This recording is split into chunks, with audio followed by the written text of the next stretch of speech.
ओम नमः शिवाय। अथ श्री नृसिंह पुराण छठा अध्याय अगस्त्य तथा वशिष्ठ जी के मित्रा वरुण के पुत्र के रूप में उत्पन्न होने का प्रसंग। ओम नमः शिवाय।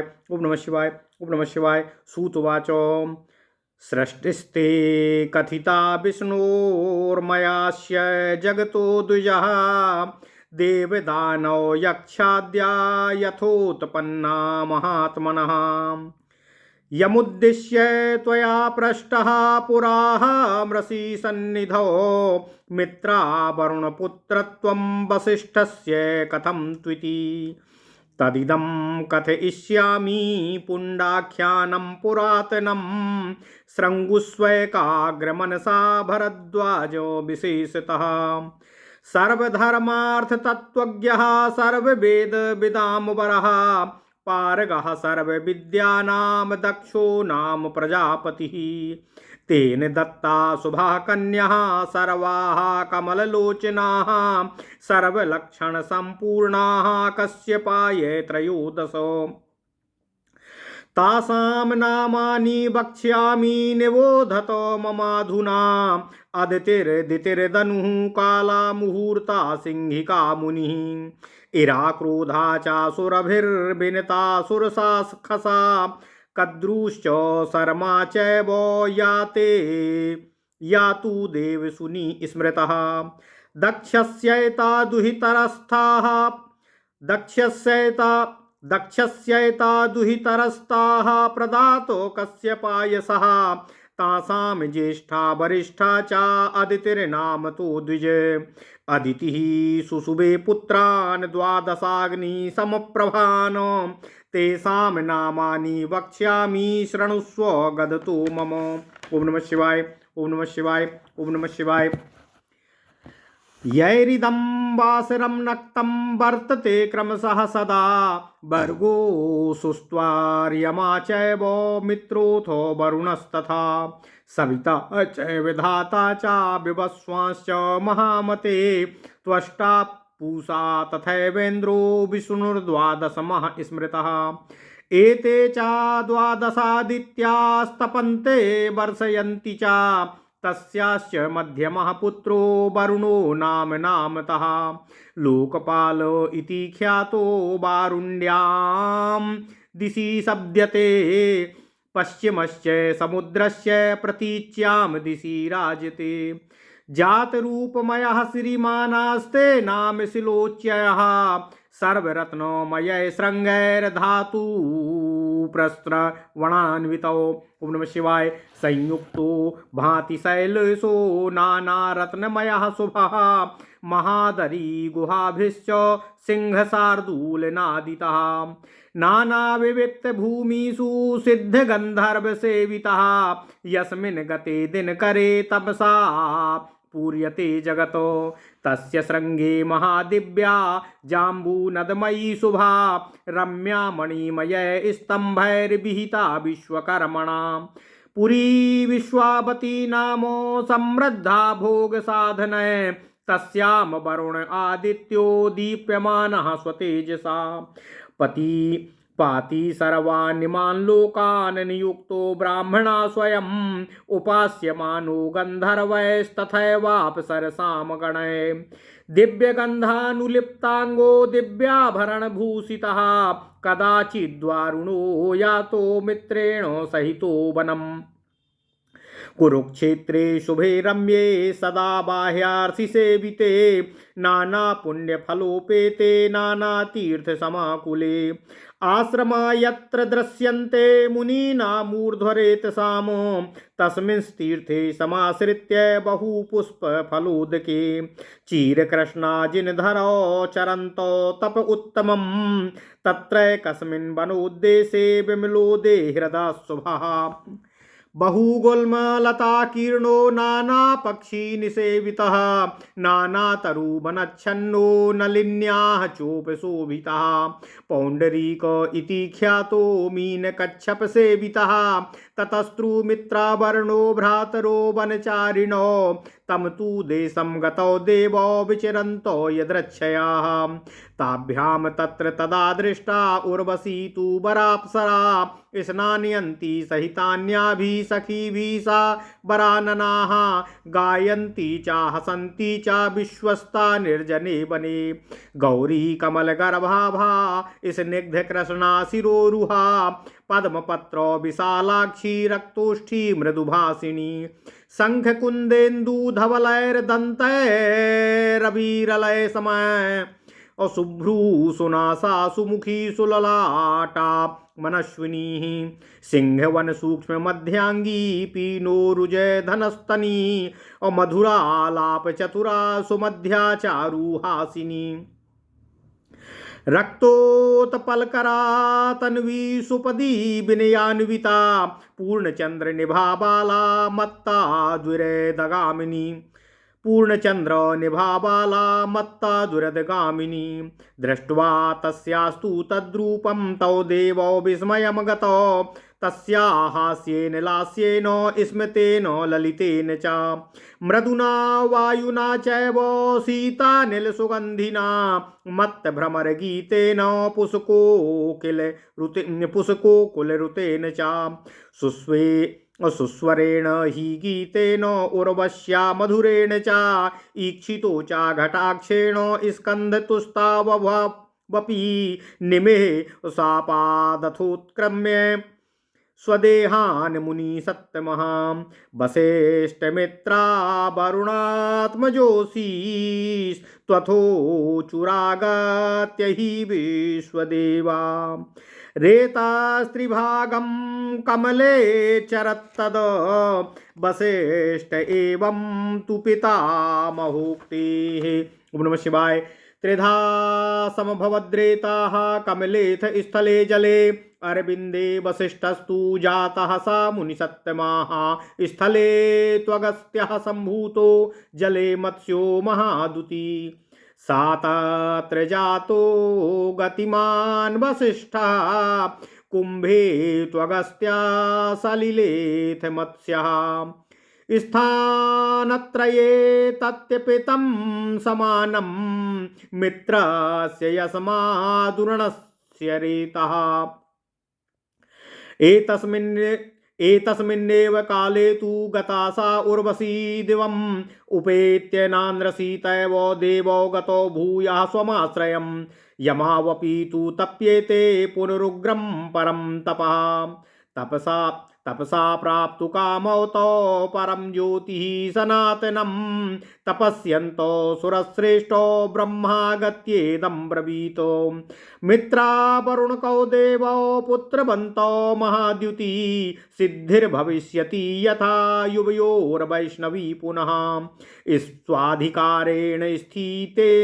स्वाधिकारेण स्थय्येता मधुना लोकसाक्षिको इत्युक्त्वान्तर्दधे ब्रह्मा तौ स्थितौ स्वाधिकारकौ एवं ते कथितं विप्रो वसिष्ठस्य महात्मनः मित्रा वरुणपुत्रत्वमगस्तस्य च धीमतः इदं पुंसी यमाख्यानं वारुणं पापनाशनं पुत्रकामास्तु ये केचित् शृण्वन्तीदं शुचिव्रताः अचिरादेव पुत्रान्ते लभन्ते नात्र संशयाः यश्चैतत्पठते नित्यं हव्यकव्ये द्विजोत्तमाः देवाश्च पितरस्तस्य तृप्ता यान्ति परम सुखम् यश्चैतच्छृणुया नित्यं प्रातरुत्थाय मानवः नदन्ते च सुखं भूमौ विष्णुलोकं चागच्छति इत्येतदाख्यानमिदं मयेरितं पुरातनं वेदविरौ इत्येतदाख्यानमिदं मयेरितं पुरातनं वेदविदैरुदीरितं पठेष्यते यास्तु शृणोति सर्वदा सायाति शुद्धो हरिलोकमंजसा। ओम नमः शिवाय। ओम नमः शिवाय। ओम नमः शिवाय। ओम नमो भगवते वासुदेवाय। ओम देवकी सुत गोविंद वासुदेव जगतपते देहि में तनियम कृष्ण त्वाम अहम शरणम गता। अथ श्री नरसिंह पुराण छठवां अध्याय अगस्त तथा वशिष्ठ जी के मित्रा वरुण के पुत्र के रूप में उत्पन्न होने का प्रसंग। ओम नमः शिवाय, ओम नमः शिवाय। सूत जी बोले, हे ब्राह्मण भरद्वाज जी, परमात्मा भगवान श्रीहरि विष्णु जी से जिस प्रकार देव, दानव और यक्ष आदि उत्पन्न हुए, वह जगत की सृष्टि का वृत्तांत मैंने आपसे कह दिया है। अब ऋषियों के निकट जिस उद्देश्य को लेकर पहले आपने मुझसे प्रश्न किया था कि वशिष्ठ जी मित्रा वरुण के पुत्र के रूप में कैसे उत्पन्न हुए, उसी पुरातन पवित्र कथा को मैं आपसे कह रहा हूँ। हे भरद्वाज जी, आप एकाग्रचित्त होकर विशेष सावधानी से इस प्रसंग को सुनने की कृपा कीजिए। हे भरद्वाज जी, संपूर्ण धर्म और अर्थों के तत्वों को जानने वाले समस्त वेद वेत्ताओं में श्रेष्ठ तथा समग्र विद्याओं के पारदर्शी दक्ष नामक प्रजापति ने अपनी 13 सुंदरी कन्याओं को, जो सभी कमल के समान नेत्रों वाली और समस्त शुभ लक्षणों से संपन्न थीं, कश्यप मुनि को दे दिया था। उनके नाम मैं आपको कह रहा हूँ। आप लोग इस समय मुझसे उनके नाम सुने। अदिति, दिति, दनु, काला, मुहूर्ता, सिंहिका, मुनि, इरा, क्रोधा, सुरभि, बिनता, सुरसा, खसा, कद्रु और शर्मा, जो देवताओं की कुटिया कही गई हैं, वे सभी दक्ष प्रजापति की कन्याएं ही हैं। इनको दक्ष ने कश्यप जी को समर्पित किया था। हे विप्रवर, अदिति नाम की जो कन्या थी, वही इन सब में श्रेष्ठ और बड़ी थी। अदिति ने 12 पुत्रों को उत्पन्न किया। अध्याय 5 के 48 और 49 श्लोक में कश्यप की 13 पत्नियों के नाम भी आए हैं। यहाँ 15 नाम आए हैं। इनमें मुहूर्ता और शर्मा, ये 2 नाम अधिक हैं। मुहूर्ता तो धर्म की पत्नी थी। शर्मा कश्यप की पत्नी होने पर भी दक्ष कन्या नहीं थी। इसके अतिरिक्त अरिष्टा एवं ताम्रा के स्थान पर यहाँ काला और सिंहिका के नाम आए हैं। ये नाम अन्यत्र पुराणों में भी आते हैं। अदिति ने 12 पुत्रों को उत्पन्न किया। यद्यपि 5वें अध्याय के 51 और 52 श्लोकों में अदिति की संतानों का वर्णन आया है, अतः यहाँ इस प्रसंग की पुनरुक्ति जान पड़ती है।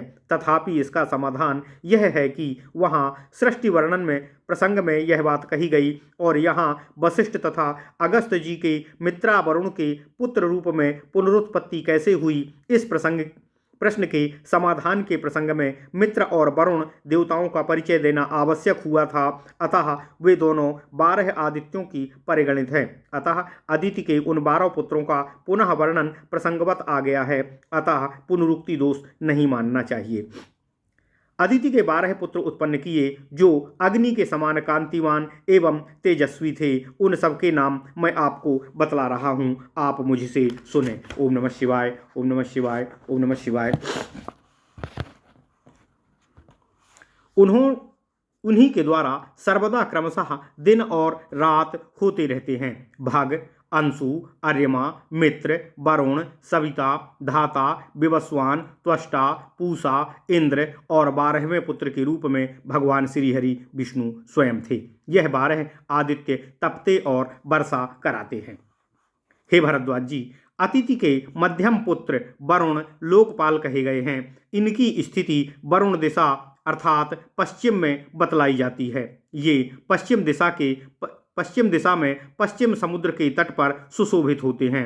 वहाँ एक सुंदर सुवर्णमय पर्वत है। उसके शिखर में सब रत्नमय हैं। उन पर नाना प्रकार की धातुएं और झरने भी विद्यमान हैं। इनसे युक्त और नाना प्रकार के रत्नों से परिपूर्ण वह सुंदर पर्वत बड़ी शोभा पाता है। उसमें बड़े बड़े दर्रे और गुफाएं हैं, जहाँ बाघ और सिंह आदि रहते हैं। वहाँ के अनेक इस एकांत स्थलों पर सिद्ध और गंधर्व भी वास करते हैं। जब सूर्य वहाँ पहुँचते हैं, तब समस्त संसार अंधकार से पूर्ण हो जाता है। उसी पर्वत के शिखर पर विश्वकर्मा की बनाई हुई एक विश्वावती नाम की शोभनपुरी है, जो बड़ी दिव्य तथा सुवर्ण के समान बनी हुई है और उसमें मणियों के खंभे लगे हुए हैं। इस प्रकार वह पुरी रमणीय एवं संपूर्ण भोग साधनों से संपन्न है। उसी में अपने तेज से प्रकाशित होते हुए वरुण नामक आदित्य ब्रह्मा जी की प्रेरणा से इन संपूर्ण लोकों का पालन करते हैं। वहाँ उनकी सेवा में गंधर्व और अप्सराएं रहा करती हैं। एक दिन, हे भरद्वाज जी, सूत जी कहते हैं, एक दिन वरुण अपने अंगों में दिव्य चंदन का अनुलेप लगाए हुए दिव्य आभूषणों से विभूषित हो मित्र के साथ वन को गए। ब्रह्मर्षिगण सदा जिसका सेवन करते हैं, जो नाना प्रकार के फल और फूलों से युक्त तथा अनेक तीर्थों से व्याप्त हैं, जहाँ ऊर्ध्वरेता मुनियों के आश्रम दृष्टिगोचर होते हैं तथा जो प्रचुर फल फूल और जल से पूर्ण हैं, उस सुंदर सुरम्य कुरुक्षेत्र तीर्थ में पहुंचकर वे दोनों देवता चीर और कृष्ण मृग चर्म धारण करके तपस्या करने लगते हैं। वहां पर वन के एक भाग में निर्मल जल से भरा हुआ एक सुंदर सरोवर है, जो बहुत सी झाड़ियों और बेलों से आवृत है। अनेकानेक पक्षी उसका सेवन करते हैं। वह भांति भांति के वृक्ष समूहों से आच्छन्न और कमलों से सुशोभित है। उस सरोवर की पौंडरीक नाम से प्रसिद्धि है। उसमें बहुत सी मछलियां और कछुए भी निवास करते हैं। तप आरंभ करने के पश्चात वे दोनों भाई मित्र और वरुण देवता एक दिन वन में विचरण करते और स्वेच्छानुसार घूमते हुए उस सरोवर की ओर आए। हे भरद्वाज जी, सूत जी कहते हैं, वहाँ उन दोनों ने उस समय श्रेष्ठ एवं सुंदरी अप्सरा उर्वशी को देखा। क्षमा कीजिएगा। सूत जी कहते हैं, हे भरद्वाज जी, वहाँ उन दोनों भाइयों ने उस समय श्रेष्ठ एवं सुंदरी अप्सरा उर्वशी को देखा, जो अपनी अन्य सहेलियों के साथ स्नान कर रही थी। वह सुमुखी अप्सरा उस निर्जन वन में विश्वस्त होकर हंसती और गाती थी। उसका वर्ण गोरा था, कमल के भीतरी भाग के समान उसकी कांति थी। उसकी अलकें काली काली और चिकनी थी। उसकी आंखें कमल दल के समान बड़ी बड़ी थीं। उसके होंठ लाल थे। उसका भाषण बहुत ही मधुर और सुरम्य था। उसके दांत शंख कुंद और चंद्रमा के समान श्वेत थे, परस्पर मिले हुए और बराबर थे। उस मनस्विनी की भौहें, नासिका, मुख और लाट सभी सुंदर थे। कटिभाग सिंह के कति प्रदेश की भांति पतला था।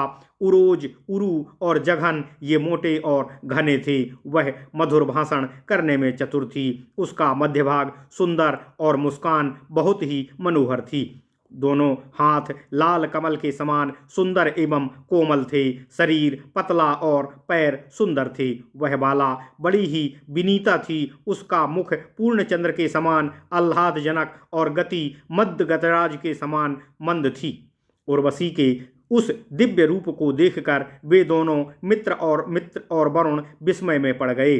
उनके लास्य अर्थात नृत्य, हास्य, ललित भाव, मिश्रित मंद मुस्कान और मधुर सुरीले गान तथा शीतल मंद सुगंधित मलयानिल के स्पर्श से एवं मतवाले भंवरों के संगीत और कोकिलों से कलरव से उन दोनों का मन और भी मुग्ध हो गया। साथ ही उर्वशी की तिरछी चितवन के शिकार होकर वे दोनों ही वहाँ स्खलित हो गए। उनके वीर का पतन हो गया।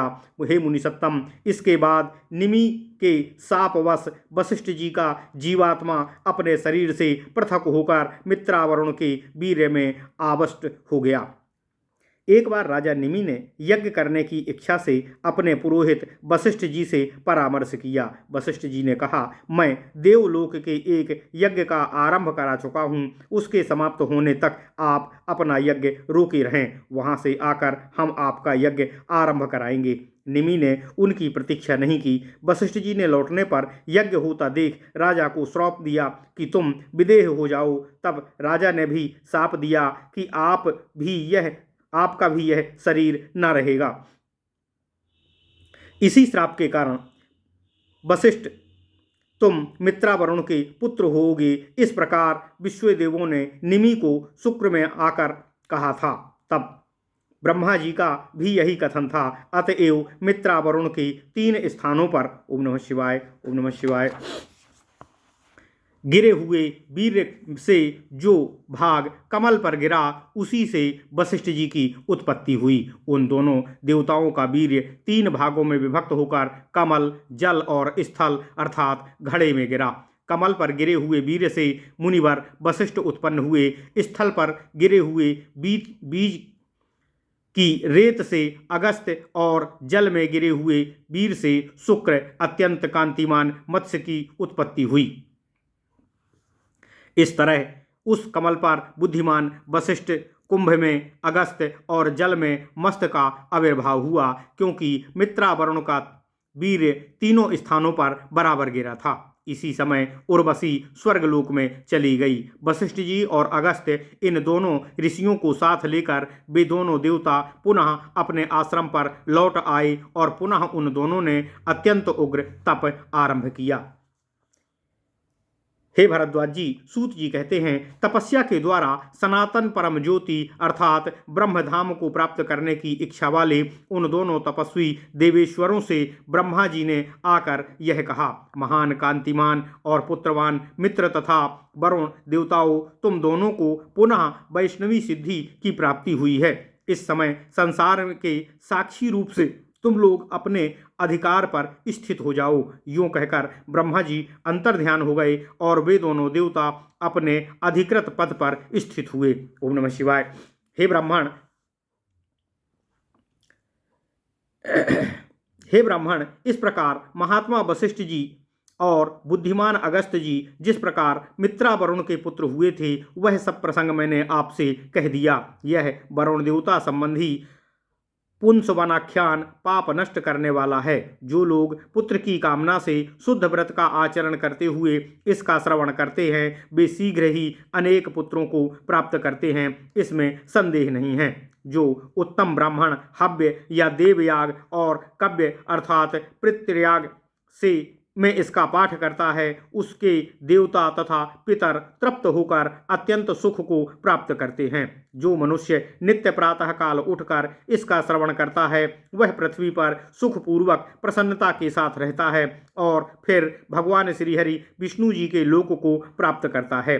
वेद वेत्ताओं के द्वारा प्रतिपादित इस पुरातन उपाख्यान को मैंने कहा है, जो लोग सादर पढ़ेंगे और सुनेंगे, वे शुद्ध होकर अनायास ही भगवान श्री हरि विष्णु के लोक को प्राप्त कर लेंगे। ओम नमः शिवाय। इति श्री नरसिंह पुराणे पुंसवनाख्याने नाम षष्ठोऽध्यायः। इस प्रकार श्री नरसिंह पुराण में पुंसवन नामक छठा अध्याय पूर्ण हुआ। ओम नमः शिवाय। ओम नमः शिवाय। ओम नमः